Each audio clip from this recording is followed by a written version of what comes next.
کہ میں پہلے احادیث پڑھوں گا تاکہ میری زبان سے کوئی الفاظ ایسا نہ نکلے جو آپ جمعے کے بعد میرے گاٹے فٹ ہو جاؤ، آپ نے یہ کلمہ، آپ نے یہ بات اپنی زبان سے کیوں کہی ہے؟ کیونکہ جب تیرے پاس قرآن کی بات نہیں ہے، حدیث کی بات نہیں ہے، کیونکہ بعض ایسے لوگ بھی ہوتے ہیں جو بیان کے بعد مولوی کے گاٹے فٹ ہو جاتے ہیں کہ یہ بات تم نے کیوں کہی ہے، جبکہ ہاں اس کا ثبوت قرآن سے دکھاؤ یا اس کا ثبوت حدیث سے دکھاؤ۔ میں ممبر رسول کے اوپر کھڑا ہو کے اتنی ساری کتابیں لے کے اس لیے آپ کے سامنے عرض کرتا ہوں تاکہ کسی کو بولنے کی اجازت نہ ہو۔ میں ہر بات بحوالہ عرض کرتا ہوں اور 10 منٹ باقی ہیں، اور جو آخری بات میں عرض کرتا ہوں وہ یہ ہے، بعض عورتیں صرف اسی محرم الحرام کے اندر ہی ماتم نہیں کرتی، بلند آواز سے بیان نہیں کرتی، ہاں جی، بلکہ جب ان کا کوئی مر جاتا ہے، کوئی فوت ہو جاتا ہے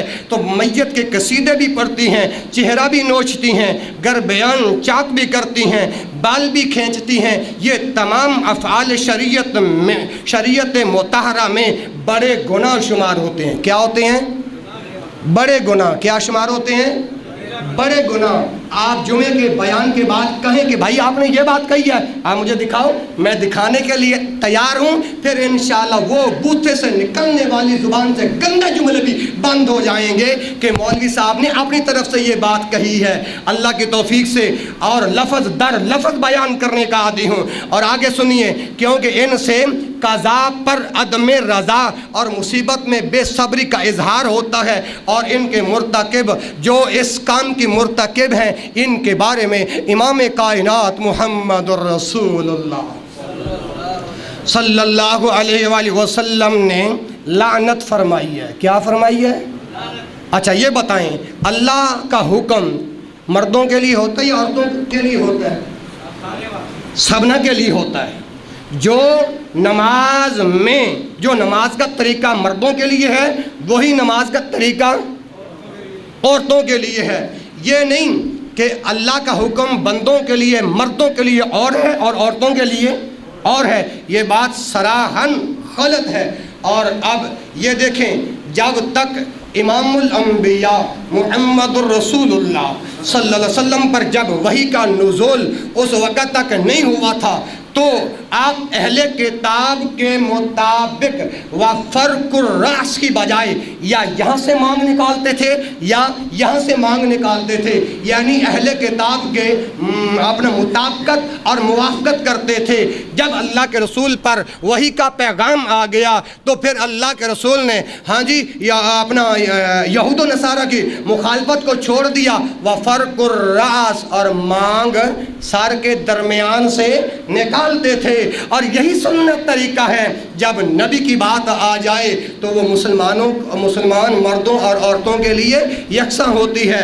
اب سنیے حدیث، حضرت ابو امامہ رضی اللہ عنہ روایت کرتے ہیں، ان رسول اللہ صلی اللہ علیہ وآلہ وسلم لعن الخامشۃ وجہها والشاکۃ جیبها والداعیۃ بالویل والصبور۔ اب ترجمہ سماعت فرمائیں، امام الانبیاء کا کلمہ پڑھنے والوں، امام الانبیاء نے اپنے ختم نبوت والی زبان سے ہاں جی کون کون سے لوگوں پر لعنت فرمائی ہے؟ لعن الخامشۃ وجہها، جو اپنا چہرہ نوچنے والا مرد ہو اس پر بھی نبی کی لعنت ہے، چہرہ نوچنے والی عورت ہو اس پر نبی کی بھی لعنت ہے۔ اور آگے سنیے، والشاکۃ جیبها، گر بیان چاک کرنے والا اگر مرد ہے تو مرد پر بھی نبی نے لعنت فرمائی ہے، گر بیان چاک کرنے والی اگر عورت ہے عورت پر بھی اللہ کے پیغمبر نے لعنت فرمائی ہے۔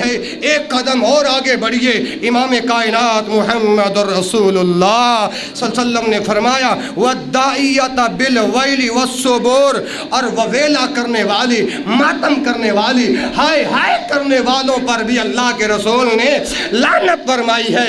اب یہ حدیث کتب حدیث کے اندر موجود ہے، ابن ماجہ میں موجود ہے، تو اللہ کے پیغمبر سے ثابت ہو گیا جو ماتم کرتا ہے اس پر لعنت ہے، جو گربیان چاک کرتا ہے اس پر لعنت ہے، جو ماتم کرتا ہے اس پر نبی نے لعنت فرمائی ہے۔ ایک قدم اور آگے بڑھائیے، امام کائنات محمد رسول اللہ علیہ وآلہ وسلم